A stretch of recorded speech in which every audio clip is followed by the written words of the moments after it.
Hello everyone. Tonight we begin with a scream that isn't yours, but it might as well be. You're standing in the heart of Tenochtitlan, 1519. The air thick with the coppery tang of blood and the sweet burn of copal incense. The pyramid looms before you, its steps slick with crimson, and above, the priests chant, a low, guttural hum that vibrates in your chest like a warning. You're not here by choice, but by some cruel twist of fate. Your feet are planted in this city of canals and sacrifice, where the gods are as hungry as the people are devout. Why are you terrified? Because the Aztecs don't just live for today, they live for what comes after. And that afterlife is a maze of blades, shadows, and choices you're not ready to make.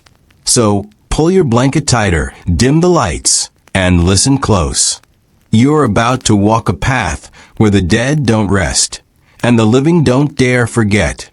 Oh, and before we dive in, where are you watching from? What time is it there? Drop a comment below.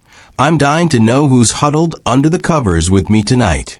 The sun is a brutal fist overhead, pounding down on the plaza where you stand, shoulder to shoulder with a crowd that smells of sweat, maize, and fear. Your bare feet burn against the stone, each pebble a reminder that you're not dreaming, not really. Around you, the city pulses. Vendors hawk tamales wrapped in corn husks, their voices sharp as obsidian. Children dart through the throng, their laughter a fleeting rebellion against the weight of this place. You want to run, to slip into one of those narrow alleys where the canals gleam like liquid jade, but the crowd presses you forward, toward the Great Pyramid, the Templo Mayor. Its twin shrines glower down at you. One for Tlaloc, the rain god, who drowns the earth in his tears, and one for Huitzilopochtli, the war god, who drinks blood like you drink coffee on a Monday morning. The comparison makes you chuckle, but it's a nervous sound, swallowed by the chant rising from the priest above. You crane your neck, squinting against the glare. At the pyramid's peak, a figure moves, not a priest, not yet. It's a woman, her hair loose and wild, her body painted with chalk and ash. She's no captive, no trembling offering. She's a seer, they whisper a Nawal, one who walks between worlds. Her name is murmured through the crowd, Xochitl, flower, though there's nothing soft about her. Her eyes, black as the underworld's rivers, lock onto yours for a heartbeat, and you swear she sees you, not just your face, but your fears, your doubts, the way you're already wondering if you'd survive this world. She raises a hand, and the crowd falls silent. The gods are watching, she says, her voice cutting through the heat like a blade. But so are the dead. Your stomach twists. You don't know what she means, but you feel it, a weight, a presence, as if someone's standing just behind you, their breath cold on your neck. The Aztecs don't talk about death the way you do, with hushed tones and funeral playlists. Death is a doorway, a journey, and the afterlife isn't some fluffy cloudscape or eternal office meeting. It's Mictlan, the underworld, a 9-layered labyrinth where souls claw their way through trials that make your worst deadlines look like a nap. You overhear a man beside you, his voice low, explaining it to his son. First, you cross the river, guarded by a dog who knows your sins. Then, the mountains that crush, the winds that flay, the jaguars that hunt. His son, no older than 10, nods solemnly, clutching a small clay figure of a dog. You glance at it, a crude thing, its eyes painted with ochre, its teeth bared. It's a psychopomp, a guide for the dead, buried with the departed to lead them through Mictlan's horrors. You wonder if you'd trust a clay dog to save you from an eternity of jaguar claws. You wouldn't. Xochitl descends the pyramid steps, her bare feet silent on the blood-slick stone. The crowd parts for her, and you're pushed closer, close enough to smell the herbs woven into her hair, marigold, sharp and bitter, like grief. She stops, turns, and points, not at you, but at a man a few paces away. He's young, broad-shouldered, his chest painted with black stripes, a warrior by the look of him. "You," she says, and the word is a sentence. His face pales, but he steps forward, head high. The crowd murmurs, some in awe, some in pity. You don't know his name, but you know his fate. He's been chosen, not for sacrifice, not yet, but for something worse. A vision quest, a ritual to glimpse the afterlife while still breathing. You've heard the stories. Men and women sent into trances, fed sacred mushrooms, their minds dragged through Micklin's trials. Some return, babbling, broken. Others don't return at all. The moral weight of this hits you like a stone. Should you speak up? Should you warn him, this stranger, that Xochitl's visions might shatter him? You could shout, draw the crowd's eyes, maybe save him from a fate worse than death. But the air is heavy with faith, with fear, and you're an outsider here. Your modern skepticism as useless as a smartphone in a thunderstorm. If you speak, they'll turn on you. Xochitl's eyes will find you again, and this time, they won't let go. You stay silent, your throat tight, and hate yourself for it. The warrior follows Xochitl, his steps steady, but his hands trembling. You watch them climb the pyramid, disappearing into the shrine's shadowed maw. The crowd exhales, and you realize you've been holding your breath. The chant resumes, louder now, a drumbeat of voices and actual drums. Their hides stretch tight as your nerves. You're swept along as the crowd moves, not toward the pyramid but away, toward the marketplace. The air shifts lighter but no less intense, filled with the sizzle of maize cakes on clay griddles, the clink of cacao beans changing hands. You pass a stall where an old woman carves obsidian blades, her fingers gnarled but steady. She glances up, her eyes milky with age, and mutters something you don't catch, something about the dog that waits. You shiver, thinking of that clay figure, its painted teeth. Is she talking about Micklin? About you? You hurry past, but her words cling to you like damp cloth. You find a corner to catch your breath, leaning against a wall painted with serpents, their scales bright with turquoise and red. The city is a paradox, beautiful, brutal, alive with color and death. You think of your world, your cubicle, your endless scroll through social media. There, death is distant, sanitized, a post you like and forget. Here it's everywhere, in the blood on the pyramid, the dog in the boy's hand, the seer's gaze. You wonder if you're brave enough to face Micklin, to walk its paths, to meet whatever waits at the end. You're not sure.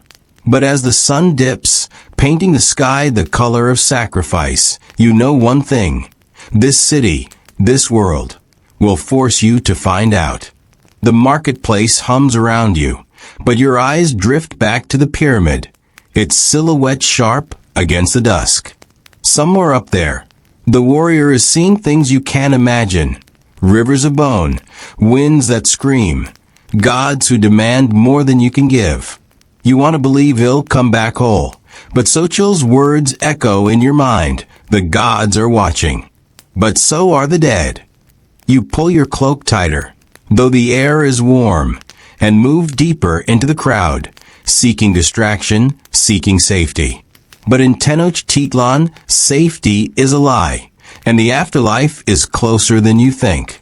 The marketplace fades behind you, its clamor softening to a dull roar as you slip into a quieter corner of Tenochtitlan, where the canals carve the city into islands of stone and secrets. The water glints under the moonlight, black and still, like a mirror that refuses to show your reflection. You're alone now, or so you think, your sandals slapping against the damp stone path, each step echoing in the humid night. The air smells of mud and night-blooming flowers, their petals heavy with a sweetness that clings to your skin. You're not sure where you're going, only that you needed to escape the crowd, the pyramid, the weight of eyes that seem to know too much. But this city doesn't let you wander aimlessly. Every corner holds a purpose, every shadow a story. And as you round a bend, you see it, a low, squat building, its walls painted with skeletal hands reaching for a turquoise sun. The doorway is open, a yawning mouth, and from within comes a sound, soft, rhythmic, like a heartbeat made of whispers. You hesitate, your hand brushing the rough stucco of the wall. Back home, you'd scroll past a creepy building like this on your phone, maybe joke about it in a group chat. Here, there's no screen to shield you, no emoji to laugh it off. The whispers grow clearer, not words but tones, rising and falling like a song no one taught you.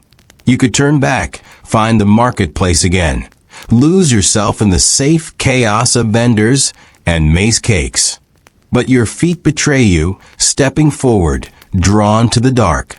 Inside, the air is cooler, thick with a scent of charred herbs and something sharper, iron or maybe blood. Your eyes adjust to the dimness, and you see her, an old woman, hunched over a clay brazier, her hands tossing dried leaves into the flames. The fire spits green sparks, and the smoke curls upward, forming shapes you don't want to name. She doesn't look up, but she knows you're there. Sit, she says, her voice dry as bone. You obey, sinking onto a reed mat that smells faintly of mildew. Her name, you learn later, is Tlacaelel, though no one calls her that to her face. They call her the Keeper, the one who guards the codices, the painted books that hold the Aztecs' truths, gods, wars, and the paths of the dead. Her fingers, gnarled as tree roots, trace the edge of a folded codex, its pages vibrant with reds and blacks, images of skulls and feathered serpents. You lean closer, drawn to the artistry, but she slaps your hand away, quick as a snake. These aren't for the living, she snaps, her eyes glinting in the firelight. Not unless you're ready to pay. You swallow, your throat tight. Pay what? Gold? Blood? Your sanity? You've heard of people like her, diviners, keepers of lore, who trade secrets for prices that linger long after the deal is done. She smirks, as if reading your thoughts, and points to a small clay figure on the mat beside her. It's a skull, no bigger than your fist, carved with intricate patterns of vines and stars. Its eyes are hollow, but you swear they're watching you, waiting. The Calavera, she says, a bridge to Mictlantecutli, Lord of the Underworld. Hold it, and he'll show you what waits. Your stomach churns. Mictlantecutli, the skeletal god who rules Mictlan, isn't known for kindness. His realm is a gauntlet, rivers that drown, winds that shred, and a final rest only the worthy reach. You don't feel worthy. You feel like someone who forgot to mute their mic in a Zoom call, exposed and unprepared. The keeper leans closer, her breath sour with herbs. Everyone wants to know, she says. Will you face the jaguars? Will you cross the river? Or will you wander forever, a shade with no name? Her words are a hook, sinking deep. You think of your life, your desk, your deadlines, the way you avoid thinking about what comes after. Here, death isn't an abstract. It's a place, a journey, and this woman is offering you a glimpse. But there's a catch. You feel it in the way her fingers hover over the skull, in the way the smoke seems to coil tighter around you. Take it, she urges, pushing the calavera closer. Your hand hovers, trembling. To touch it is to invite the underworld into your mind, to see things you can't unsee. To refuse is to walk away, to stay ignorant, safe. But is safety worth living with the question, the not knowing gnawing at you like a worm? You're not alone in the room anymore. A shadow moves in the corner, silent, cloaked in black feathers. You don't see a face, only hands, long, pale, clutching a staff topped with a jade serpent. The figure doesn't speak, but their presence is a weight, a warning. The keeper glances at them, her smirk fading, and you realize this is no ordinary visitor. They're a priest, maybe, or something older, something that doesn't belong to the living. The codex on the mat seems to hum, its colors brighter, as if the figure's presence has woken it. You want to ask who they are, but your voice sticks, trapped behind the lump in your throat. The keeper ignores them, her eyes locked on you. Choose, she says, and it's not a request. The moral dilemma hits you like a wave. If you take the skull, you might see the truth of Mictlan, its terrors, its trials, maybe even your own fate. But what if the vision breaks you, leaves you like those hollow-eyed wanderers you've seen in the city, muttering about rivers and claws? If you refuse, you'll leave this place unchanged, but you'll carry the weight of cowardice, the knowledge that you had a chance to face the gods and blinked. And what of the figure in the corner? Are they here to judge you, to report your choice to powers you can't name? You think of the warrior from the pyramid, his trembling hands, his courage. You're not him. You're just you, lost in a world that demands more than you're ready to give. The keeper's brazier crackles, spitting another green spark. The smoke forms a shape, a dog, its jaws wide, then a jaguar, its eyes glowing. You blink, and it's gone, but your heart races. The calavera sits between you, its hollow eyes unyielding. You reach out, then stop, your fingers inches from the clay. The keeper laughs, a dry, rattling sound. Not so easy is it, she says. The gods don't care for indecision. The figure in the corner shifts, their staff tapping once softly against the stone floor. The sound is a jolt, a reminder that time is slipping, that choices here aren't just choices, they're debts, paid now or later. You pull your hand back, your palm sweaty. The keeper's face hardens, but she doesn't push. Instead, she picks up the calavera, cradling it like a child. Another time then, she says, but her tone is mocking, as if she knows you'll regret this. She turns to the codex, flipping a page with a deliberate slowness, revealing an image of a skeletal figure seated on a throne of bones. Mictlan, you assume, his jaw gaping, his hands outstretched. The figure in the corner steps closer, and you catch a glimpse of their staff. Its jade serpent seems to writhe, alive. You stand, your legs unsteady, and back toward the door. The keeper doesn't look up, but her voice follows you. Run all you want, she says. The underworld finds everyone. Outside, the night is colder, the canal's water lapping softly against the stone. You walk faster, your breath hitching, the city sounds, distant drums, a woman's laugh, fading behind you. The keeper's words echo, mingling with the memory of the calavera's stare. You chose safety, but it doesn't feel like victory. It feels like a debt, one you'll pay when you least expect it. The stars above are sharp like obsidian points, and you wonder if they're watching, if Mictlan is watching, waiting for the moment you can't run anymore. You turn a corner, the path leading toward the heart of the city, where the pyramid waits, its shadow a stain on the horizon. You don't want to go back there, but Tenochtitlan doesn't care what you want. It pulls you forward deeper into a world where the living and the dead walk too close for comfort. The city's pulse is a distant thrum as you stumble onto a narrow causeway, the stone cool and slick beneath your feet, worn smooth by countless pilgrims and penitents. The air is heavy with mist, curling off the lake that cradles Tenochtitlan. Its surface a sheet of obsidian flecked with moonlight. You're far from the marketplace now, far from the pyramid's looming shadow. But the weight of this place clings to you, a damp cloak of unease.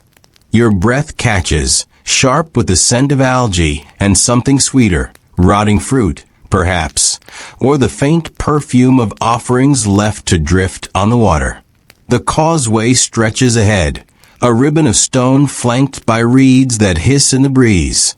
Their whispers, like secrets you're not meant to hear. You're not sure why you're here, only that your steps led you to this liminal place, where the city feels like a dream and the gods feel far too close. A flicker of light catches your eye, a torch bobbing in the distance. Its flame weak, but stubborn against the mist. You slow, your sandals scuffing the stone, and squint into the haze. A figure emerges, cloaked in a mantle of woven maguey fibers, their face hidden by a wooden mask carved with the snarling jaws of a jaguar. The mask's eyes are inlaid with polished shells, glinting like stars, and you feel their gaze before you see it, a prickle on your skin, like static before storm. The figure carries a bundle, a reed basket slung over one shoulder, and as they draw closer, you catch the clink of something inside, not coins but sharper, like glass or stone. You want to turn back, to retrace your steps to the city's safer chaos. But the causeway is narrow, and the water on either side is too dark, too still to trust. So you stand, rooted, as the figure stops a few paces away. You're lost, they say, their voice muffled by the mask, low and rough like gravel underfoot. It's not a question. You open your mouth to argue, lost? You, who've navigated rush hour traffic and corporate email chains, but the words die in your throat. The figure tilts their head, the jaguar's jaws seeming to grin. Or maybe you're found, they add, and the words are a hook, pulling you deeper into this moment, this place.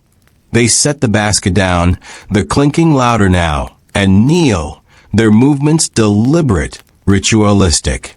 You catch a glimpse of their hands, scarred, calloused, the nails stained with something dark. I am Quatli, they say, as if the name explains everything. Eagle, a warrior, then or something more, something tied to the gods who soar and hunt. Quatli lifts the basket's lid, and the torchlight reveals its contents. Obsidian mirrors, their surfaces polished to a glassy sheen, each one small enough to fit in your palm. They're not for vanity, not here.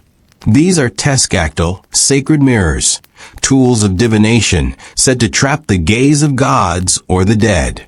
You've heard whispers of them in the city, stories of priests staring into their depths until their eyes bled, seeing truths that drove them to madness or sacrifice. Quatli picks one up, its edge catching the light, and holds it out to you. Look, they say, and it's not an offer, it's a challenge. Your reflection wavers in the mirror's surface, distorted, your eyes too wide, your mouth a thin line of fear. But there's something else, a shadow, behind you, a shape that doesn't match the causeway or the reeds. You jerk back, your heart pounding. Quatli doesn't move, their masked face unreadable. The teskactyl shows what is, they say, and what will be. You want to laugh, to dismiss it as a trick, like a funhouse mirror or a cheap psychic reading. But the air is too heavy, the mist too thick, and the shadow in the mirror felt real, too real. You think of your world, your phone's endless scroll, the way you avoid mirrors late at night, half convinced you'll see something you shouldn't. Here, that fear isn't superstition. It's survival. Quatli sets the mirror back in the basket, but their hand lingers, as if waiting for you to change your mind. The gods see you, they say. But do you see them? The causeway feels narrower now, the water closer. its surface rippling as if something beneath is stirring.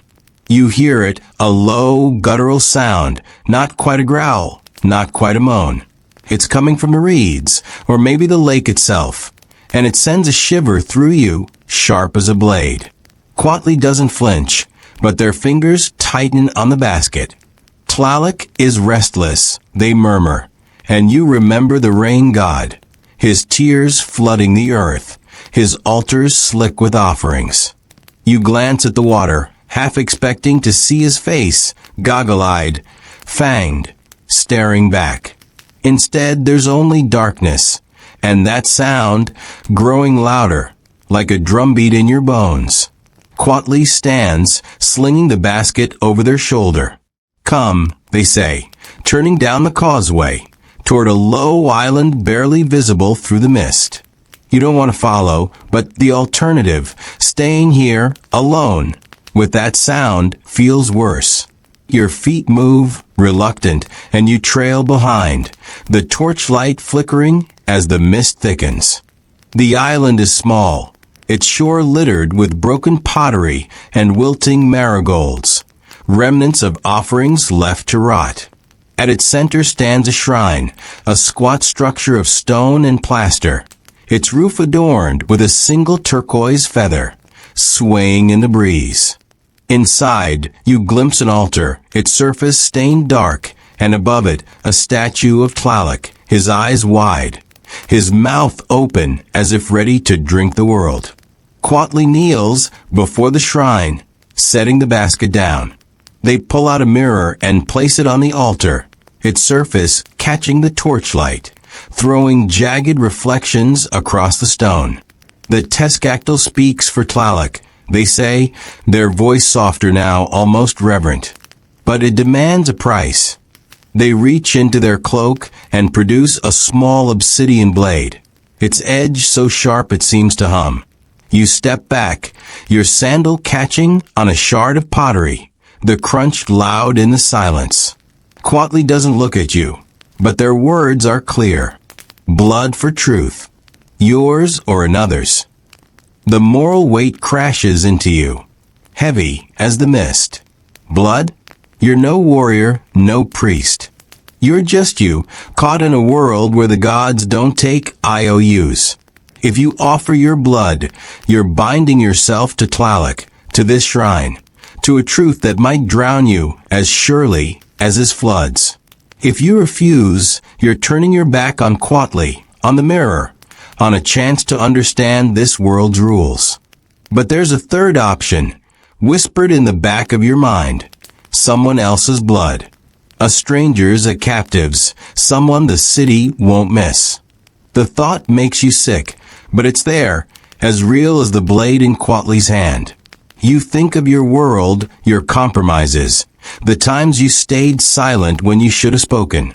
Here, silence isn't an option. The gods are watching, and so is Quatley. The sound from the lake grows louder, a wail now, like a child lost in the dark. Quatley's mask tilts toward the water, and for the first time, you sense their unease. He's close, they say, and you don't need to ask who. Tlaloc, or something wearing his name. The mirror on the altar gleams, and you swear you see movement in it. A hand, a face, gone before you can blink. Your pulse races, your mouth dry. Quatley holds out the blade, its tip pointed not at you, but at the space between you, an invitation or a threat. Choose, they say, and the word is a stone, sinking into the lake of your thoughts. You stare at the blade, then the mirror, then the water, where the wail has softened to a whimper. The shrine feels alive, the turquoise feather trembling though the air is still. You could run, but the causeway is long, and the mist hides too many things. You could take the blade, offer your blood, and face whatever the Teskactyl shows you. Or you could suggest another's, and live with the stain of that choice. Quatley waits, their shell eyes unblinking, and the lake seems to hold its breath. You reach out, your hand shaking, and the world narrows to this moment, This choice, this causeway where the gods and the dead are far too near. The causeway is behind you now, swallowed by the mist, and your steps echo in a different part of Tenochtitlan, where the city's edges fray into chinampas, floating gardens that bob gently on the lake surface. The air is sharp with the green tang of cut reeds and the faint rot of waterlogged roots, a reminder that even this lush abundance rests on decay. You're not sure how you got here, only that the night pushed you forward, away from stone and shrines, into this patchwork of mud and maze. The chinampas stretch out like stepping stones, each plot a small island of life, their edges fringed with willows that droop into the water. Fireflies dance in the dark, their glow a fleeting comfort against the vastness of the lake, which breathes softly, its ripples kissing the wooden stakes that anchor these gardens. You're alone, your cloak damp with mist, your heart still racing from choices you didn't make, questions you didn't answer. A soft splash breaks the silence not far off, and you freeze, your sandals sinking slightly into the muddy path. The sound comes again, deliberate, like oars dipping into the water. A canoe glides into view, its hull carved with serpentine patterns, its lone occupant a man bent low, his paddle cutting the lake with practiced ease. He's old, his hair streaked with gray, his shoulders hunched under a cloak of woven rushes. His face is weathered, etched with lines that speak of years spent under the sun and stars. But his eyes, when they meet yours, are bright, almost feverish, like someone who's seen too much and can't unsee it. He ties the canoe to a stake and steps onto the chinampa, his movements slow but steady, a clay jar cradled in his arms. The jar is painted with black whorls, its lid sealed with wax, and it hums faintly. Or maybe that's just your nerves. You shouldn't be here, he says, his voice soft but firm, like a parent scolding a child who's wandered too far. He sets the jar down on a bed of maize stalks, and you catch a whiff of something acrid, like charred bone. This is no place for the living. You want to snap back. Where in this city is a place for the living, but his gaze stops you, heavy with a sadness you don't understand. He introduces himself as Istli, a gardener, though the way he handles that jar suggests he's more than a man who tends crops. These are for the departed, he says, gesturing to the jar. And you realize it's an urn, a vessel for ashes, meant to be sunk into the lake as an offering to the dead. You step closer, drawn despite yourself, and see the chinampa is dotted with similar jars, half buried in the soil or nestled among the roots of squash plants. They're not just containers, they're sympasical urns, named for the marigold flowers that blaze orange and yellow across the garden, their petals scattered like offerings. The Aztecs believe these flowers guide the dead. They're sent a beacon through Mictlan's trials, leading souls to rest or reunion. You've seen marigolds before in markets, woven into garlands, but here, their glow feels alive, pulsing in time with the fireflies. Istli kneels beside the urn, his fingers brushing a marigold petal, and murmurs something, a prayer, a name, you're not sure. The lake laps softly, as if listening. Why'd he do this, you ask, your voice louder than you meant, cutting through the night. Istli doesn't look up, but his hands pause. Because someone must, he says. The dead don't find their way alone. Without the sympasical, they wander, lost, and Mictlan is no place for stragglers. You think of your world, your quick condolences, you're sorry for your lost texts that feel as empty as a deleted email. Here, the dead are a responsibility, a weight the living carry long after the pyres cool. Istli stands, wiping his hands on his cloak, and fixes you with that bright, unsettling stare. You could help, he says, and the words are a door, swinging open to a path you're not sure you want to walk. Are you still awake? I truly hope so, because there's something special about drifting through this story together. Quietly, slowly. If you're still listening, whisper to me. Where are you right now? And how far have we come together? Don't fall asleep just yet. The most mysterious part is still waiting for us ahead. He points to a pile of marigolds, their stems freshly cut, their scent sharp enough to sting your eyes. Scatter them, he says, handing you a basket woven from reeds. For the one in the urn. She deserves a path. You hesitate, the basket heavy in your hands. She? Who was she? A mother, a sister, a stranger? Istli doesn't elaborate, and the urn's black whorls seem to watch you, waiting. You could scatter the petals, join this quiet ritual, give a soul you never knew a chance at peace.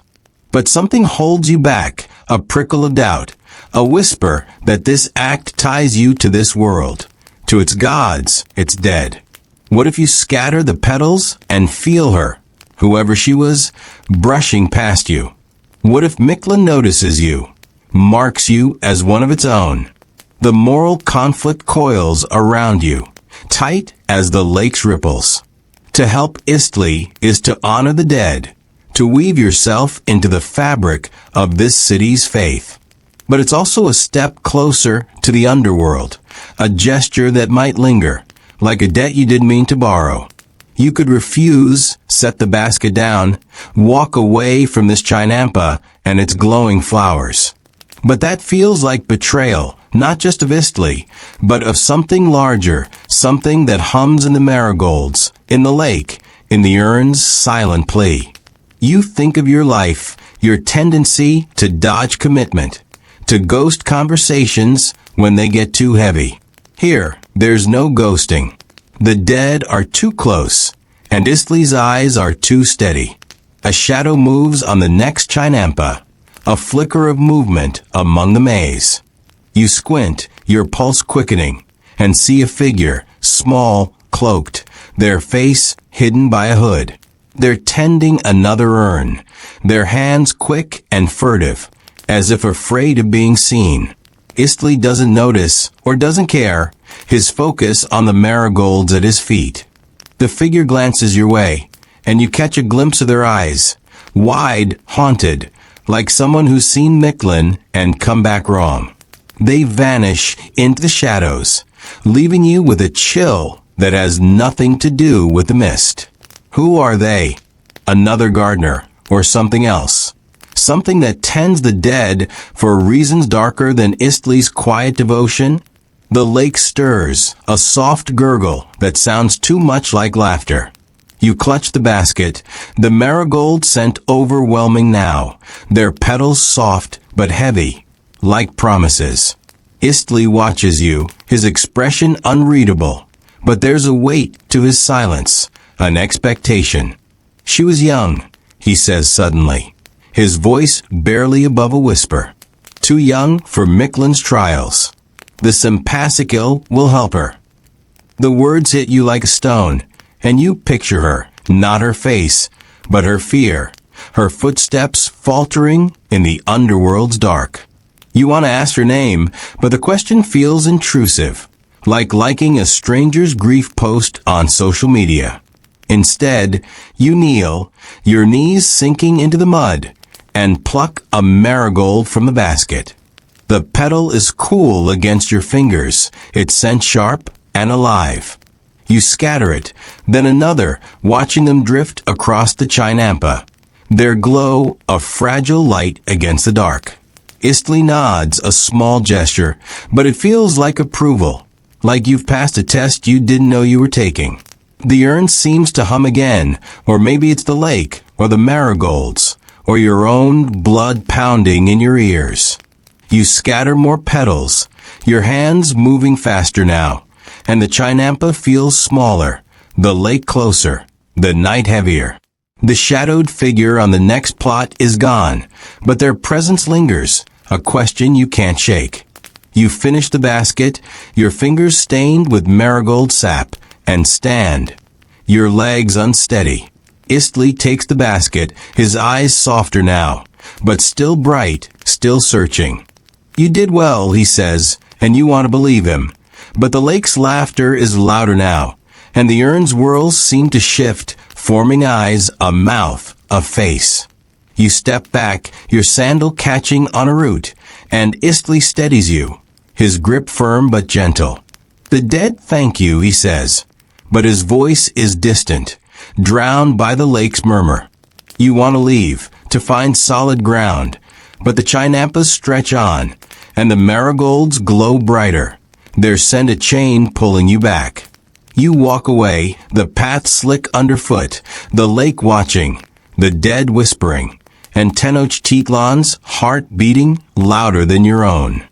The chinampas are a fading memory as you find yourself in a different vein of Tenochtitlan, where the city sprawl gives way to a warren of adobe houses, their walls cracked and stained with soot. The air is thick with the smell of charred maize and the faint, metallic tang of sweat, as if the stones themselves are exhausted. It's dawn, or close to it, the sky a bruised purple, streaked with gold, that feels more like a warning than a promise. You're walking a narrow street, your cloak heavy with dew, your sandals caked with mud from paths you can't recall. The city is waking, but it's a restless stirring. Dogs bark, a baby wails, and somewhere a drum thumps, low and insistent, like a heartbeat you can't escape. You're not sure why you're here, only that the night spat you out into this place, where the living cling to their routines, and the dead feel just a breath away. A crowd gathers at the street's end, their murmurs sharp with urgency, and you're drawn to it, your steps quickening despite the ache in your legs. The people are clustered around a small courtyard, its walls painted with faded images of feathered serpents, their eyes chipped but watchful. At the center stands a man, tall and wiry, his chest bare except for a necklace of turquoise beads that catch the dawn's light. His hair is tied back with a strip of maguey fiber, and his hands are stained red, not with blood, you hope, but with cochineal dye, the kind used for rituals and art. He's speaking, his voice a rhythmic cadence that pulls the crowd closer, though his words are too soft for you to catch. You edge forward, squeezing past a woman clutching a basket of maize, her eyes wide with something between awe and fear. The man's name you overhear is Oatly, a poet priest, one who weaves words into offerings for the gods. He's not like the priests on the pyramid, with their bloodied knives and hollow chants. Oatly's power is in his voice, his ability to spin stories that make the gods listen, that keep the world turning. You've heard of men like him, their poems carved into stone or painted in codices, their words a bridge between the living and the divine. But there's something off about Oatly.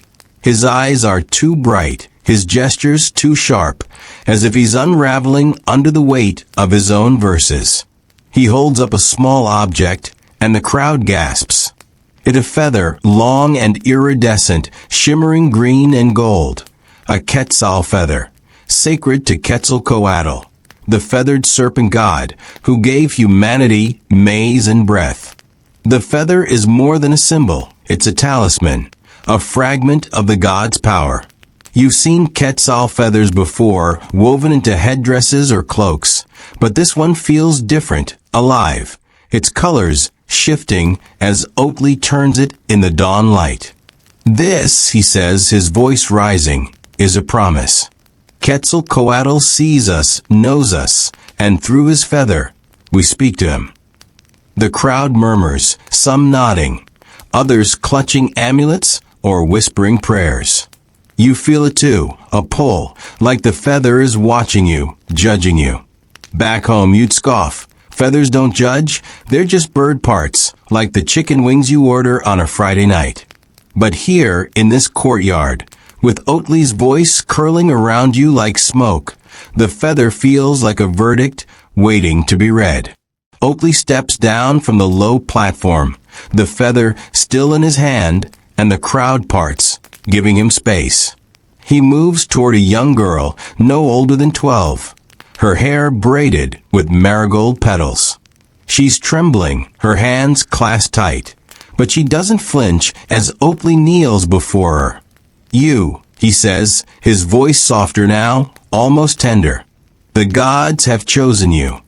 The words hit you like a slap, and you see the girl's eyes widen, her breath hitching. Chosen for what? You've heard the stories, children picked for rituals, their lives offered to appease the gods or ensure the rains. But Oatley's tone isn't cruel, and the feather in his hand glows brighter, as if approving. He places it in her hands, and she clutches it, her knuckles white, her face a mask of fear and pride. The crowd is silent now, the drumbeat louder, vibrating in your chest. You want to step forward, to ask what this means, to demand answers. But the air is heavy with faith, with expectation, and you're an outsider. Your skepticism as useless as a dead phone battery. Oatley stands, his gaze sweeping the courtyard, and for a moment, his eyes lock onto yours. They're not just bright, they're fevered, haunted, like someone who's seen the gods and paid too high a price. "The feather binds us," he says, addressing the crowd, but looking at you. "To Quetzalcoatl, to the dead, to the world we must save." You don't know what he means, but you feel it, a weight, a responsibility, as if the feather's glow is reaching for you too. A man in the crowd, his face scarred and weathered, steps forward, his voice rough. "And if she fails?" he asks, gesturing to the girl. The question hangs, sharp as obsidian, and Oatley's smile falters. "Then we all fail," he says, and the words are stone, sinking into the courtyard silence. The girl clutches the feather tighter, her eyes darting to the crowd, to Oatley, to you. You want to look away, but you can't. She's just a kid, caught in a ritual you don't understand. Her life tethered to a god you've only read about in history books. The moral conflict crashes into you like a wave. Should you speak up, challenge Oatley? Demand you let her go? You could shout, draw the crowd's eyes. Maybe save her from a fate you can't name. But the crowd's faith is a wall, and Oatley's presence is a blade, cutting through your doubts. If you speak, they'll turn on you, or worse, they'll ignore you, and the girl will still carry that feather. Oatley begins to chant, his voice low and rhythmic, weaving a poem that feels like a spell. The words are Nahuatl, unfamiliar, but alive, painting images of wind and maze, of serpents coiling through the stars. The feather in the girl's hand seems to pulse, its glow spreading, casting shadows that twist into shapes, wings, scales, eyes. You blink, and they're gone, but your skin prickles, as if the courtyard is no longer just a courtyard. The drumbeat quickens, and the crowd sways, caught in Oatley's words, in the feather's light. You're swaying too, though you don't want to, your body betraying your mind.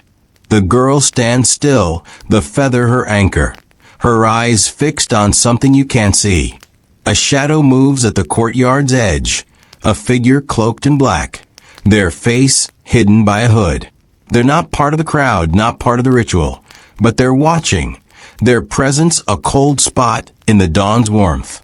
You catch a glimpse of their hands, pale, clutching a small clay figure. Its shape too familiar, like the dogs buried with the dead.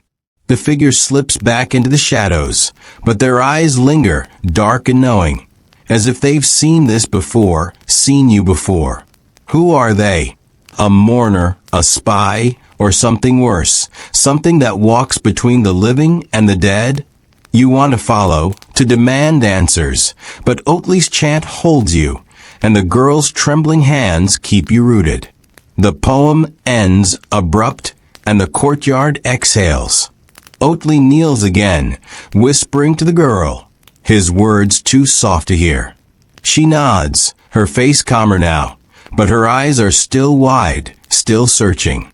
The crowd begins to disperse, their murmurs softer, their steps heavy with purpose or dread.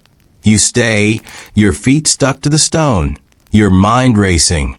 The feather, the girl Oatley's fevered eyes, they're pieces of a puzzle you don't understand, but you feel their weight, their pull.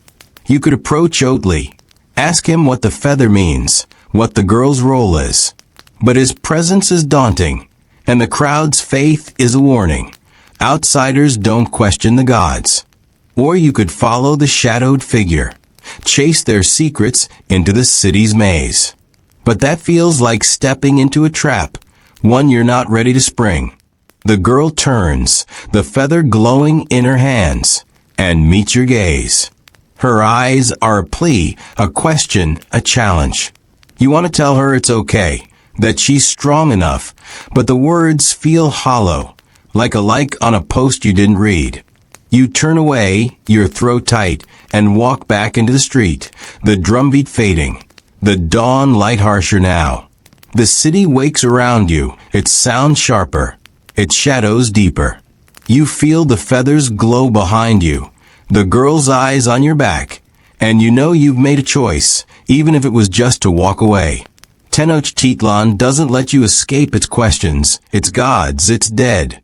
And as the street curves toward the city's heart, you feel them following, their whispers louder than the dawn. The streets of Tenochtitlan have twisted again, and you find yourself in a place where the city's clamor softens to a hush, where the air grows heavy with the scent of damp earth and burning resin. You're standing at the edge of a sacred precinct, a walled enclosure where the temples are smaller, but no less imposing. Their stones carved with glyphs that seem to writhe in the flickering torchlight. The night is deep now, the sky a velvet shroud pierced by stars that feel too close, too watchful. Your cloak is tattered at the hem, snagged by thorns or stones from paths you've forgotten, and your hands are gritty with dust, as if you've been clawing your way through this city's secrets. The precinct gate is open, a narrow arch framed by skulls, real ones bleached and stacked, their empty sockets staring. You hesitate, your breath catching, but the silence beyond the gate pulls you forward, a lure you can't resist. Inside, the precinct is a maze of low walls and altars, each one draped with garlands of marigolds and maize husks that rustle in the faint breeze.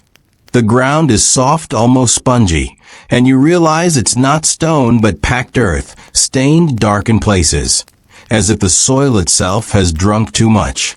You hear a sound, a low, rhythmic scraping, like a blade against bone, and your pulse quickens.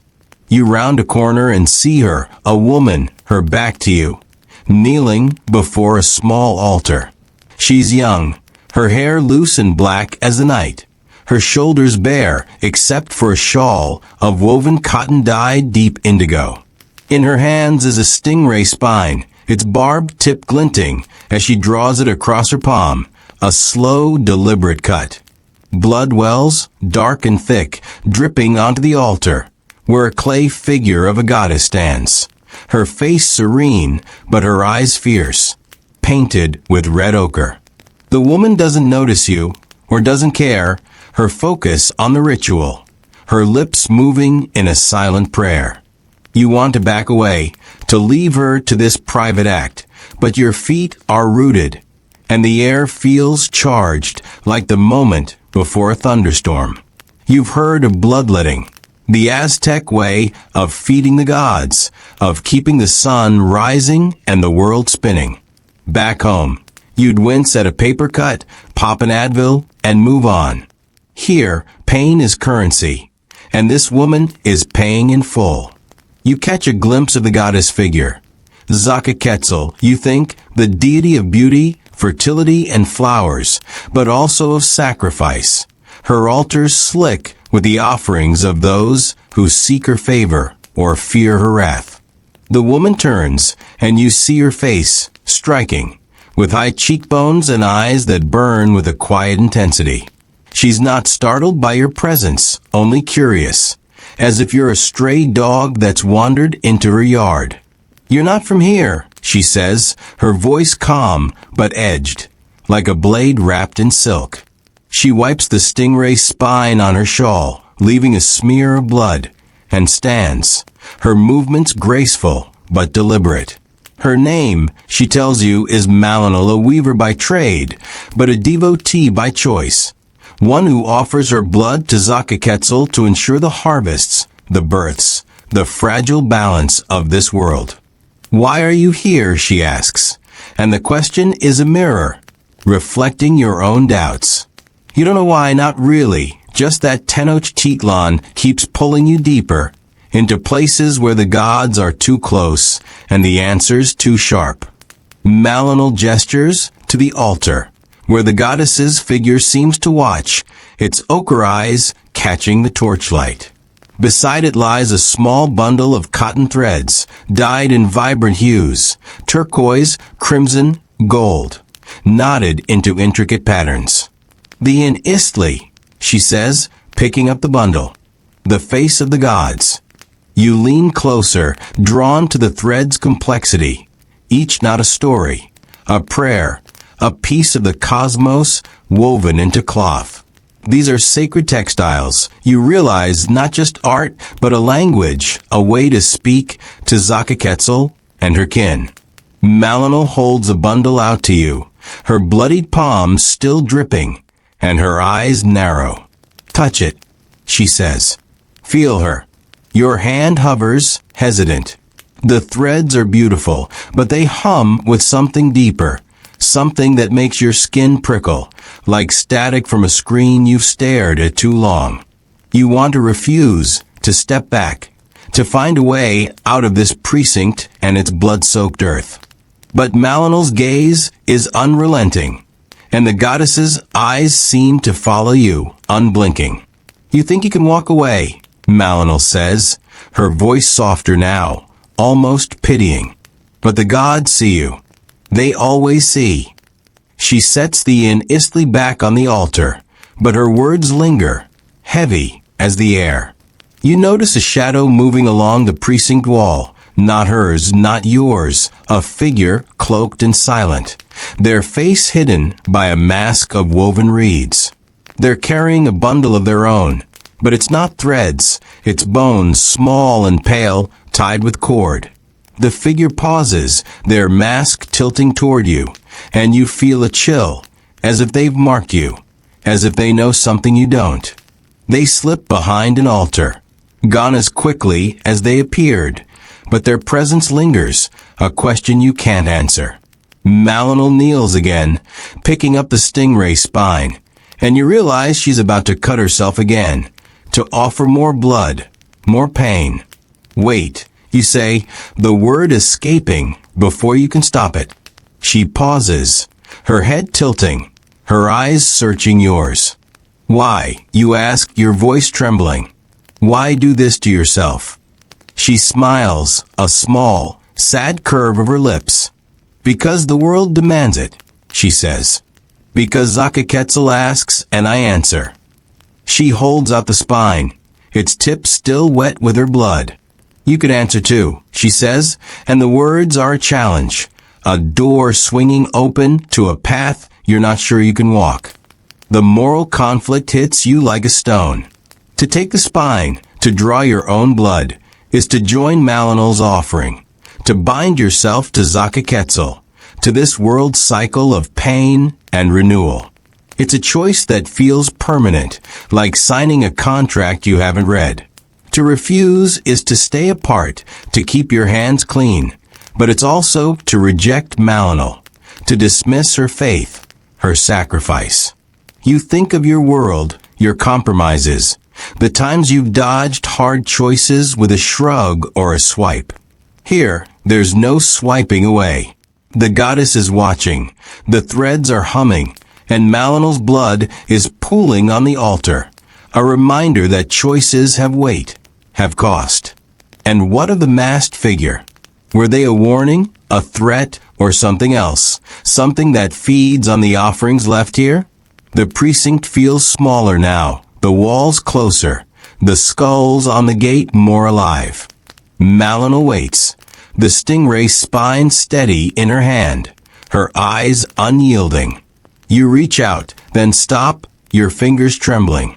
The istly on the altar seems to glow, its knots tightening, as if the threads are weaving you into their pattern. You hear a sound, a soft, rhythmic chant, not Malinal's, not yours, but coming from the shadows where the figure vanished. It's Nahuatl, unfamiliar, but heavy, like a prayer or a curse. Your heart races, your mouth dry. You could take the spine, offer your blood, and see what Zakaketzel demands. Or you could turn away, leave the precinct, and carry the weight of your refusal, knowing you've seen the gods, but refuse to answer. Malinal lowers the spine, her expression unreadable, and resumes her prayer, her voice a whisper that blends with the chant from the shadows. The goddess's figure seems to lean forward, its ochre eyes brighter, and the air grows heavier, pressing against your chest. You step back, your sandal catching on the soft earth, and stumble, catching yourself against a wall. The glyphs beneath your hand feel warm, alive, and you jerk away, your skin crawling. Malinal doesn't look up, but her voice follows you as you retreat toward the gate. The gods don't forget, she says, and the words are a chain, pulling you back even as you flee. Outside, the night is colder, the stars sharper, like obsidian points in a sky that's too vast. The precinct's walls loom behind you, the skulls on the gate grinning, and you walk faster, your breath hitching. The chant lingers, faint but persistent, mingling with the city's waking sounds. Drums, voices, the distant cry of a child. You feel the Inistli's hum in your bones, Malinal's eyes on your back, and you know you've left something behind, or maybe brought something with you. The streets of Tenochtitlan curve ahead, pulling you deeper into a city where the gods are always watching, and the dead are never far away. The precinct skulls are a fading blur as you stumble into a different artery of Tenochtitlan, where the city's pulse quickens with the heat of midday. The air is thick with the scent of roasted cacao and the sharp bite of chili, mingling with the dust kicked up by bare feet and woven sandals. You're in a bustling plaza, smaller than the one dominated by the Great Pyramid, but no less alive. Its edges lined with stalls draped in bright cloth, their vendors shouting over each other like influencers vying for likes. Your cloak is heavy with sweat, your throat parched, and your hands still tremble from whatever you left behind, or didn't leave behind, in the shadows of the night. The sun is a relentless hammer, pounding down on the cobblestones, and you squint against its glare, searching for shade, for a moment to catch your breath.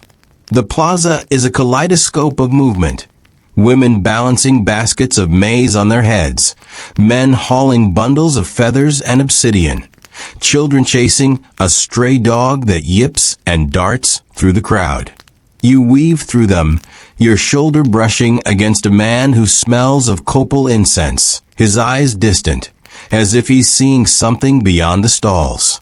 You find a sliver of shade beneath a canopy of woven palm fronds, where a stall sells clay cups of pulque, the fermented sap frothy and sour. You're tempted to buy one, to dull the edge of this place, but your hand hesitates at your pouch, uncertain if you carry the cacao beans that pass for currency here. Before you can decide, a voice cuts through the plaza's din, sharp and commanding, like a notification you can't ignore. You there, it calls, and you turn, your heart lurching. A man stands at the plaza's center, his stance wide, his chest adorned with a pectoral of polished jade carved into the shape of a coiled serpent. He's older, his hair streaked with silver, but his body is taut, muscled, like a warrior who's never stopped fighting. His face is painted with black stripes, and his eyes are sharp, cutting through the crowd to find you. He's holding a staff topped with a cluster of bells that jingle faintly, their sound oddly delicate against the plaza's roar. The crowd gives him space, their murmurs softening, and you realize he's someone important, a noble, a priest, or maybe both. "Come closer," he says, and it's not a request. You step forward, your sandals scuffing the stone, and the crowd's eyes follow, their weight heavier than the sun. His name, you learn from a whisper nearby, is Necali, a judge of sorts, one who settles disputes in the shadow of the gods. He's not like the priests who spill blood on pyramids. His power is in order, in the laws that keep Tenochtitlan from devouring itself. But there's a hardness to him, a coldness that makes you think of HR meetings gone wrong, where every word is a trap. He gestures to a low platform behind him, where a small crowd is gathered, their faces tight with tension. At the platform center is a clay tablet, its surface etched with glyphs and inlaid with turquoise, a tlacapetal, a record of debts and oaths, sacred to Paitcatl, the god of healing and contracts.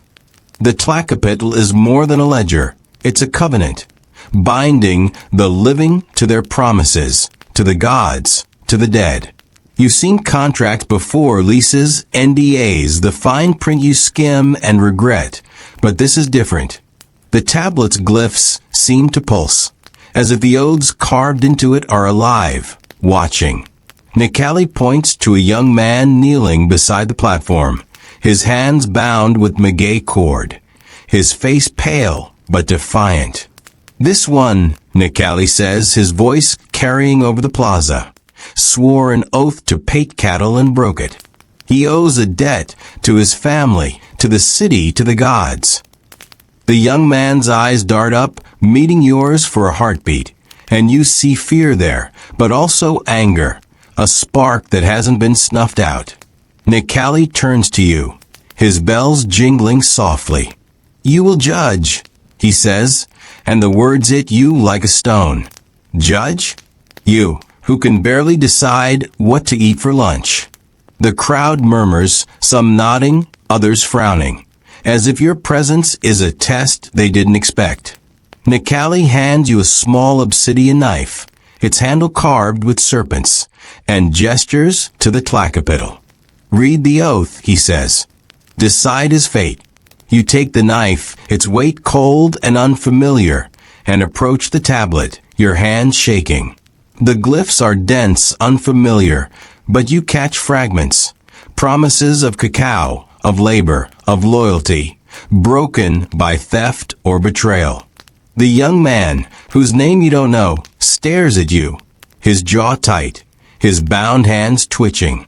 You glance at Necali, hoping for guidance, but his face is stone, his eyes unyielding.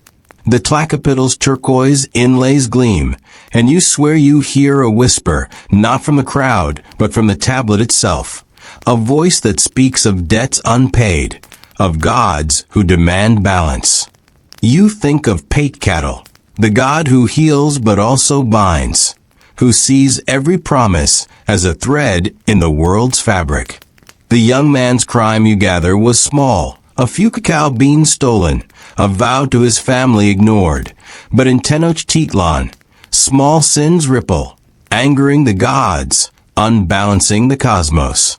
The crowd waits, their silence heavier than their murmurs, and you feel the knife's edge, sharp enough to cut more than cord. The moral conflict coils around you, tight as the maguey rope. If you judge the young man guilty, you uphold the tlacapetal, honor Paitcatl, and keep the city's order. But his punishment could be harsh, exile, slavery, or worse, a trip to the pyramid steps.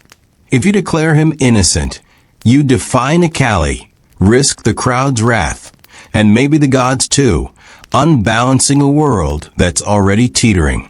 You think of your world, your white lies, your "I'll pay you back" promises that fade into nothing. Here, promises are carved in clay, and breaking them is a wound that bleeds beyond the breaker. You could walk away, refuse to judge, but Necali's bells jingle, a reminder that neutrality isn't an option. A shadow moves at the plaza's edge, a figure cloaked in gray, their face hidden by a hood. They're not part of the crowd, not part of the judgment, but they're watching, their hands clutching a small clay jar painted with glyphs. You catch a glimpse of their eyes, dark, sunken, like someone who's seen the god's verdict and lived to regret it. They slip behind a stall, but their presence lingers, a cold spot in the plaza's heat. Who are they? A mourner, a debtor, or something darker? Something that feeds on the oath's broken ear? You want to follow, to demand answers, but Necali's gaze holds you, and the young man's eyes plead, silent but loud.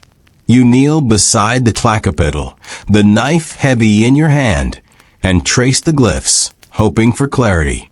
The tablet is warm, almost alive, and the whispers grow louder, speaking of balance, of sacrifice, of debts that bind the living to the dead. The young man shifts, his bound hands trembling, and you see a scar on his wrist, a mark that looks like a glyph, maybe a name.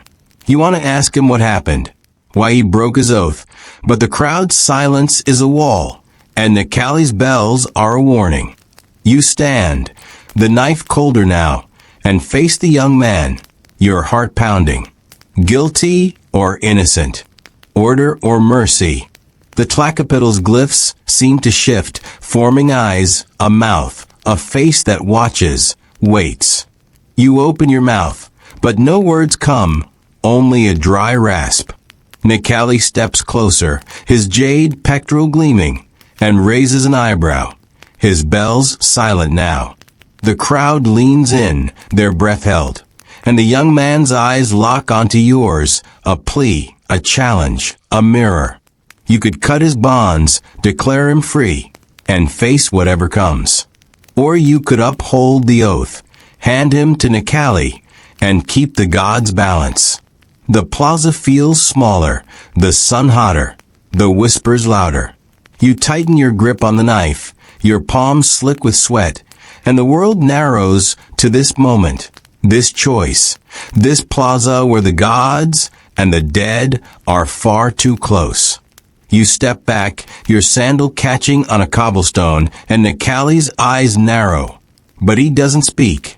The young man exhales a small sound, and the crowd murmurs, their voices rising like a tide. You turn, the knife still in your hand, and walk away, the plaza's heat pressing against your back, the tlacapital's whispers following. The streets of Tenochtitlan open before you, their shadows deeper, their sound sharper. You've made a choice, or maybe you haven't, but the knife is heavy, and the young man's eyes are heavier.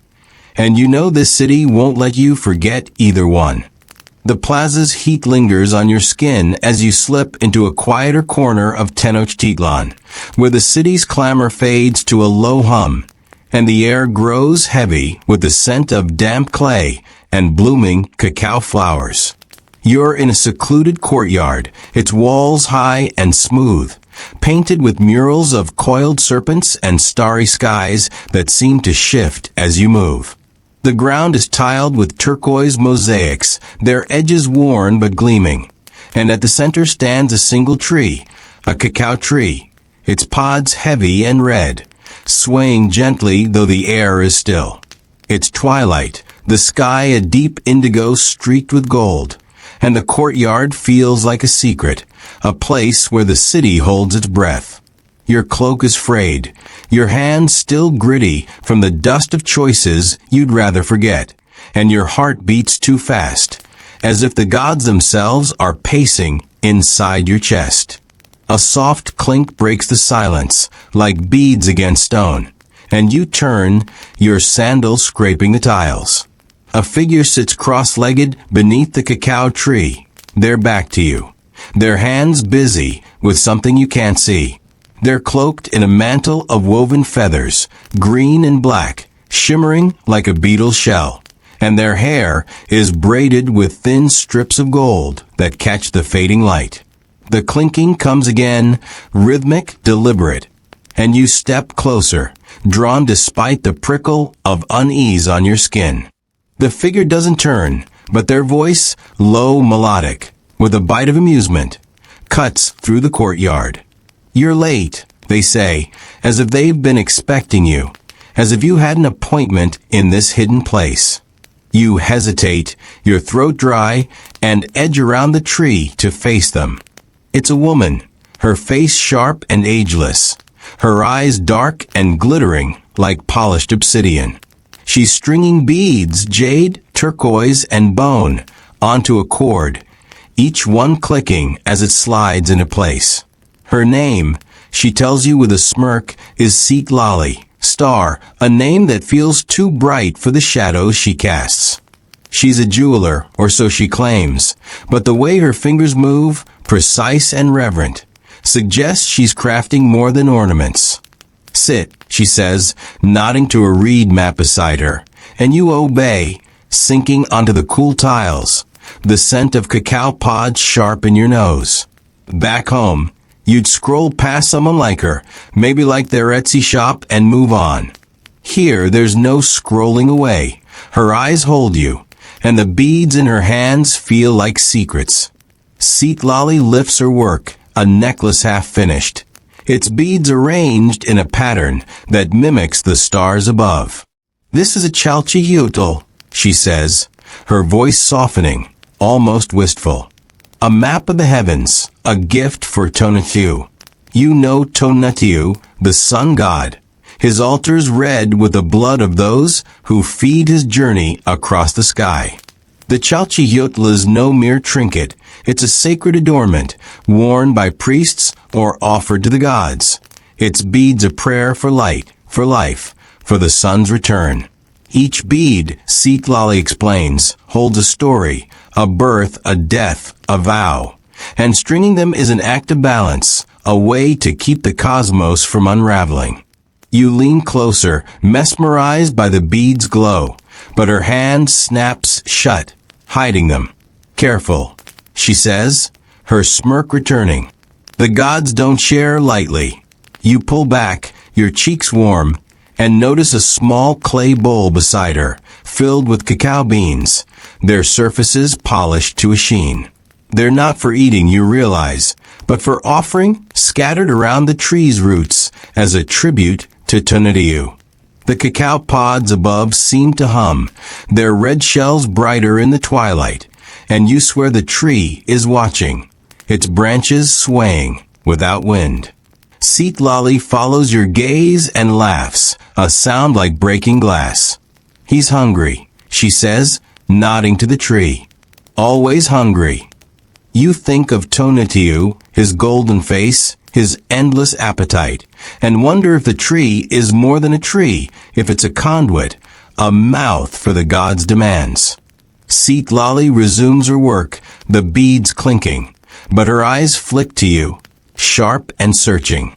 "You could help," she says, holding out a single jade bead, its surface carved with a tiny sun. "String it. Make it yours." Your hand hovers, trembling. The bead is beautiful, but it feels heavy, like a promise you're not ready to keep. To take it is to join Seatlali's ritual, to weave yourself into Tonatiuh's story, to offer something to a god who might ask for more than beads. To refuse is to stay apart, to keep your hands clean, but it's also to reject Seatlali, to walk away from a moment that feels like a hinge in the world's turning. You think of your world, your half-hearted commitments, the way you ghost emails when they demand too much. Here, ghosting is an option. The gods don't read scene and move on. A shadow moves along the courtyard wall, a figure cloaked in gray, their face hidden by a hood. They're not part of the ritual, not part of the courtyard stillness, but they're watching, their hands clutching a small obsidian mirror that glints in the twilight. You catch a glimpse of their reflection, not their face, but something else, a shape that twists and vanishes.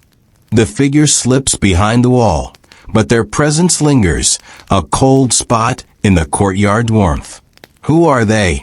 A priest, a spy, or something darker?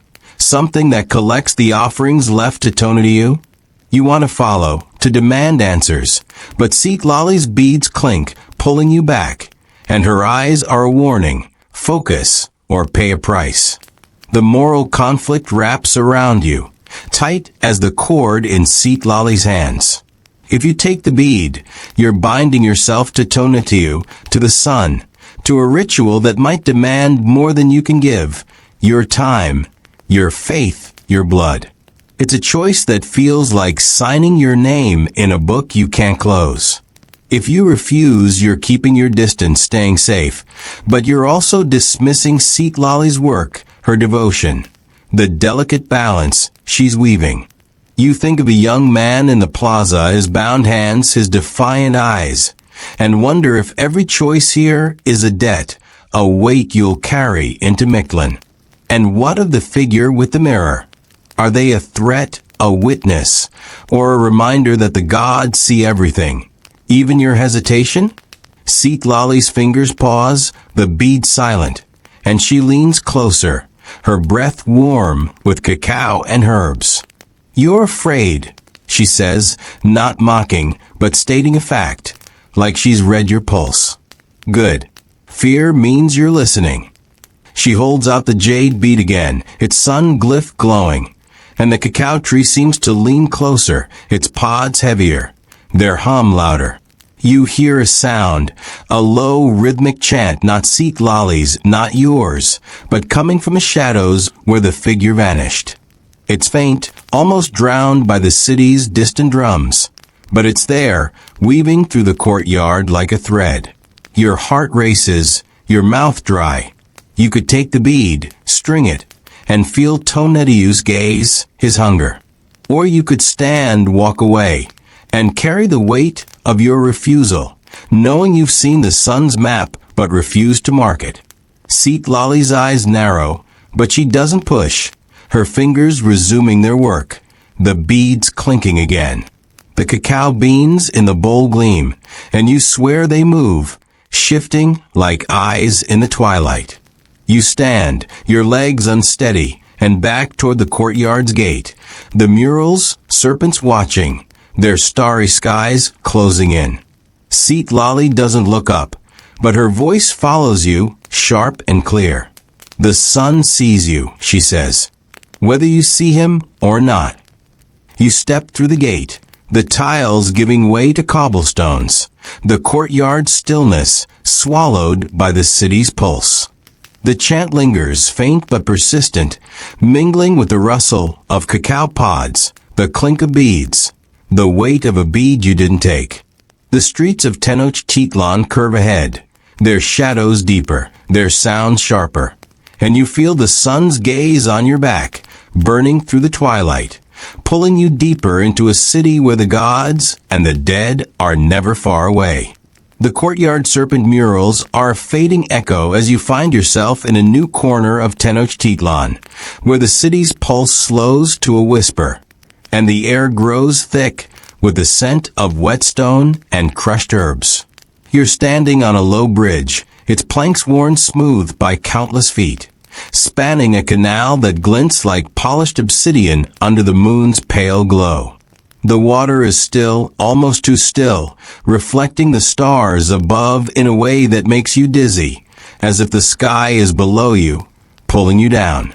Your cloak is damp, clinging to your skin, and your hands are stained with traces of dust and sap from places you wandered but can't name.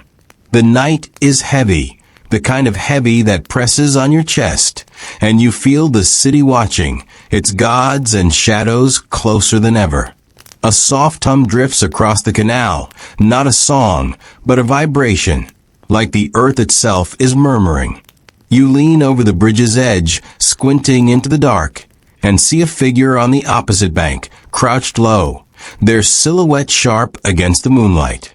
They're working with something, a bundle of reeds, maybe, or cloth, their hands moving with a quiet precision that feels ritualistic, sacred. You step off the bridge, your sandals silent on the damp stone, and cross to the other side, drawn by the hum, by the figure's focus. As you approach, the air shifts, cooler, laced with the sharp tang of sage and the faint, metallic bite of blood. The figure doesn't look up, but you feel their awareness, like a cat sensing a mouse. It's a man older than you expected. His face lined with age, but his eyes bright, almost luminous, like stars caught in a net. His hair is bound with a cord of woven reeds, and his cloak is patched, its colors faded but still vibrant, turquoise, red ochre. He's weaving, you realize, his fingers threading reeds into a small, intricate mat, its patterns forming glyphs you don't recognize but feel, like a language your bones understand. His name, he tells you, without looking up, is Estli, blood, a name that sends a shiver through you. He's a mat weaver, but not the kind who sells in the marketplace. His mats are for the dead, for the altars, for the gods who guard the paths to Mictlan. You're not lost, he says, his voice low, gravelly, with a trace of amusement. You're exactly where you're meant to be. You kneel beside him, the canal's edge cold against your knees, and watch his hands move, the reeds bending under his touch. The mat is small, no bigger than a book, but its glyphs are dense, telling a story of rivers and jaguars, of souls crossing the underworld's trials. Estli pauses, picking up a small clay vessel from the ground, its surface painted with a single stark image, a black butterfly, its wings spread wide. The papillotl, he says, holding the vessel out to you, the guide of souls. You know the butterfly as a symbol of its papillotl, the obsidian butterfly goddess, her wings sharp as blades, her hunger as vast as the night. The papillotl is more than art. It's a beacon, a charm woven into mats or burned as an offering to light the dead's way through Mictlan's darkness. You take the vessel, its clay cool and heavy, and feel a pulse, not yours, not Estli's, but something deeper, like the canal itself is breathing. The butterfly's eyes, painted with white dots, seem to watch you, and you swear they blink, a trick of the moonlight or something worse. Hold it, Estli says, his voice softer now, almost a whisper. Feel her. Your fingers tighten, and the hum grows louder, vibrating in your chest. Back home, you'd laugh this off, call it prop, maybe post a pic with a filter and a witty caption. Here, there's no filter, no caption, just the butterfly, the mat, and Estli's eyes, which see too much. The dead need her, he says, nodding to the mat. But the living need her more. You set the vessel down, your hand shaking, and notice a shadow moving across the canal, a figure cloaked in black, their face hidden by a mask of woven straw. They're not on the bank, not in the water, but somehow between, their reflection rippling in the canal's surface, distorted, wrong. They carry a bundle of reeds, but they're not weaving, they're burning them. The smoke curling upward in shapes that mimic the butterfly's wings. The figure's mask tilts toward you, and you feel a chill, as if they've marked you, as if they know your fears. They vanish into the dark, but their smoke lingers, sharp and bitter, mingling with the sage and blood. Estli resumes weaving, the reeds whispering under his fingers, but his eyes flick to you, sharp and searching. You could weave, he says, offering you a handful of reeds, their edges rough against your palm. For the dead, for her. He nods to the vessel, to the butterfly, and you feel its papillotl's presence, her wings brushing the edges of your mind. To take the reeds, to weave the mat, is to join Estli's ritual, to guide a soul you've never met, to bind yourself to a goddess whose love is as cruel as her blades. To refuse is to stay apart, to keep your hands clean, but it's also to reject Estli, to dismiss the dead who wait for the butterfly's light. You think of your world, your half-hearted gestures, the way you dodge calls when they demand too much. Here, dodging isn't an option. The gods don't take maybe later for an answer. The moral conflict wraps around you, tight as the reeds in Estli's hands. If you weave, you're stepping into Miklin's shadow, offering a piece of yourself to its spapalotl, to a ritual that might pull you closer to the underworld than you're ready to go. It's a choice that feels like signing a lease with no exit clause. If you refuse, you're keeping your distance, staying safe, but you're also turning your back on the dead, on Estli's quiet faith, on a chance to ease a soul's journey. You think of the choices you've faced in this city, the weight of eyes and oaths, and wonder if every step here is a trap, a debt you'll pay in blood or regret. And what of the figure across the canal? Were they a warning, a rival, or something darker? Something that burns offerings for reasons you can't name? Estli's fingers pause, the mat half finished, and he leans closer, his breath warm with herbs and earth. You're scared, he says, not mocking, but stating a fact, like he's read your pulse. Good. The butterfly doesn't guide cowards. He holds out the reeds again, their tips stained with something dark, blood, maybe, or dye, and the canal seems to hum louder, its water rippling though the air is still.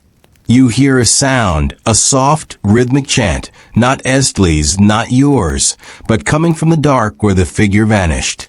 It's faint, almost drowned by the city's distant drums, but it's there, weaving through the night like a thread.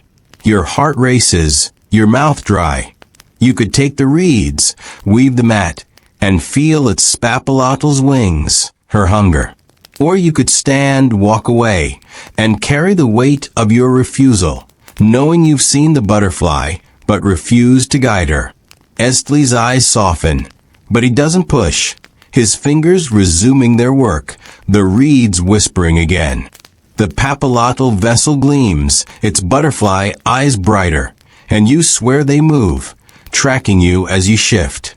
You stand, your legs unsteady, and back toward the bridge, the canal's water watching, its ripples forming shapes, wings, claws, eyes. Estli doesn't look up, but his voice follows you, calm and clear. The dead see you, he says, whether you see them or not. You cross the bridge, the planks creaking underfoot, the canal's hum fading but not gone. The streets of Tenochtitlan open before you, their shadows deeper, their sound sharper, and you feel the butterfly's gaze on your back, cutting through the moonlight, pulling you deeper into a city where the gods and the dead are never far away. The canal's dark mirror is a distant shimmer as you find yourself in the heart of Tenochtitlan, not the plaza or the pyramid, but a place more primal, more final. A vast, sunken arena carved into the city's bones, its walls blackened by fire and time. The air is heavy with the stench of ash and sweat, cut by the sharp, sweet burn of copal incense that coils upward like a serpent. It's neither day nor night, but a strange in-between. The sky is sickly green, streaked with clouds that pulse like veins. Your cloak is tattered, soaked with the city's damp breath, and your hands are raw, as if you've been clawing at truths you weren't meant to touch. The arena is alive with sound, a low guttural chant, the thud of bare feet on packed earth, the clatter of bone against stone. You're not alone here, but you wish you were, because the eyes that watch you aren't human, not entirely. The arena's floor is a mosaic of skulls, their jaws gaping, their sockets filled with obsidian chips that glint like stars. At its center stands a platform, not an altar, but a stage, its surface etched with glyphs that bleed red in the strange light. A figure waits there, tall and gaunt, their body wrapped in a cloak of flayed skin, its edges crusted with salt. Their face is hidden by a mask of polished bone, carved with the snarling maw of Zyptotec, the flayed lord, god of renewal and sacrifice. The mask's eyes are slits, but you feel their gaze, cold and unyielding, like a spreadsheet that knows your every mistake. They hold a staff topped with a human skull, its teeth strung with jade beads that rattle as they move. The crowd around the arena, warriors, priests, commoners, chants louder, their voices a tide that pulls you toward the platform, your sandals slipping on the skull-strewn ground. The figure raises a hand, and the chant dies, leaving only the hiss of burning copal and your own ragged breath. You, they say, their voice a rasp, like wind over dry bones. You've walked our paths, seen our gods, carried our debts. Now you stand before Zyptotec. They step closer, the skull staff rattling, and you catch their name whispered by the crowd. Tlacatl, the Flayer, a high priest who serves the god by peeling away lies, flesh, and fear. You want to run, to dive into the crowd and lose yourself in their sweat and fervor, but your feet are rooted, and the arena feels like a trap that's been waiting for you since you first stepped into this city. Tlacatl points to the platform, where a single object rests, a flayed pelt, not animal but human, its surface painted with glyphs of maize and blood. It is a pili, a sacred garment worn by priests to embody Zyptotec, to shed their old selves and become something new. The pelt is fresh, glistening, and you gag at the sight, the smell, the truth of what it is. This is the final step, Tlacatl says, their masked face tilting, as if amused. Wear it and join us. Become the flayed Lord's voice. Refuse, and you are nothing, just meat for Miklin's jaws. The crowd roars, a sound that shakes the arena, and you realize this isn't just a choice, it's a spectacle, a test for the god's entertainment. You climb the platform, your legs trembling, the skulls beneath your feet crunching like gravel. The Zapili lies before you, its glyphs pulsing, its scent overwhelming, blood, salt, and something deeper, like the earth's own rot. You think of your world, your cubicle, your endless scroll through notifications that mean nothing. There, you could ignore a challenge, mute a call, walk away. Here, there's no mute button, no escape key. The Zapili is a promise, a curse, a door to a life where you're no longer you, but a vessel for Zyptotec's will. To where it is to shed your doubts, your fears, your humanity, and become part of Tenochtitlan's endless cycle of death and renewal. To refuse is to reject the gods, the city, the crowd, and face Miklin's trials alone, a soul with no guide, no hope.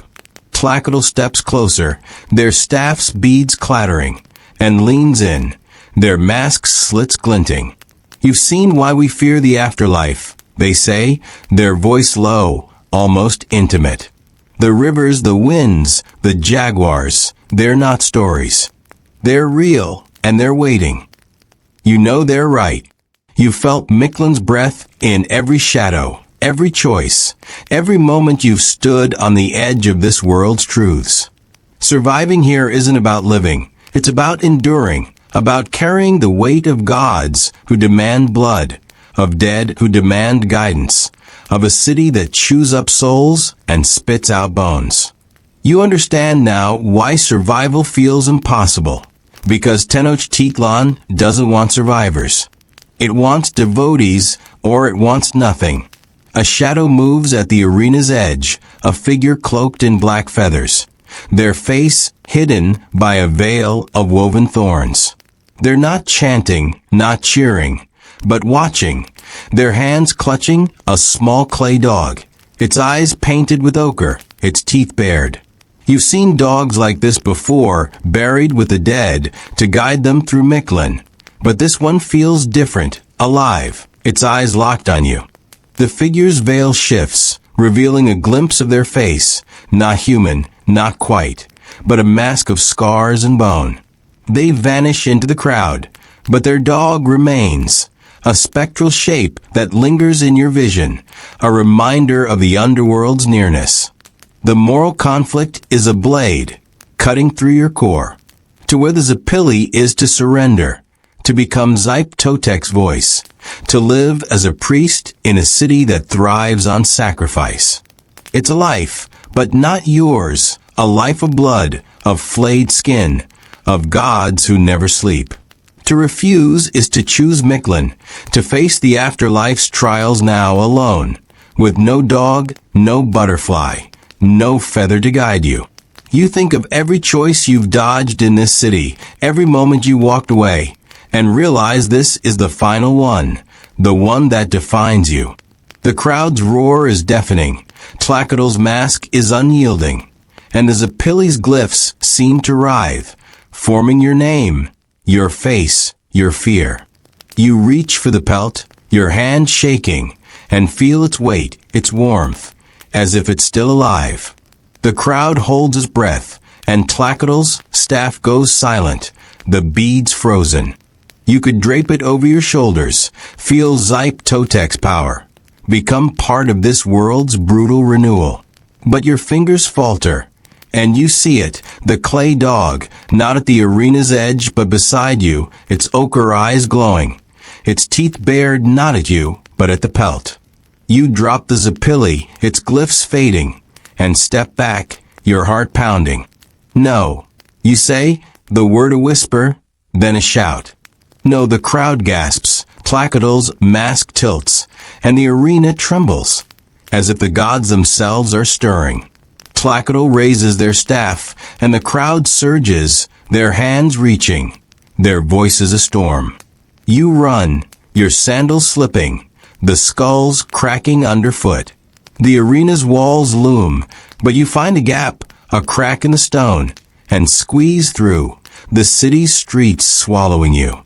You run until the arena's roar is a memory, until the air is just air, not ash and blood. You collapse in an alley, your breath ragged, your hands empty. You've chosen Mictlan, chosen to face its trials alone, and you know why survival here is impossible. Because Tenochtitlan demands everything, and you've given nothing but refusal. The clay dog's eyes linger in your mind, a guide you didn't earn, a hope you don't deserve. You lean against the wall, the city's pulse faint but unrelenting, and close your eyes. The gods are still watching, the dead are still waiting, and Mictlan is closer than ever. You've made your choice, and it's not freedom. It's a debt, one you'll pay in the underworld's dark. Sleep well tonight, my friend, if you can. If you hear a rustle, a growl, a rattle of beads under your bed, well, it might just be Totec, checking if you've changed your mind.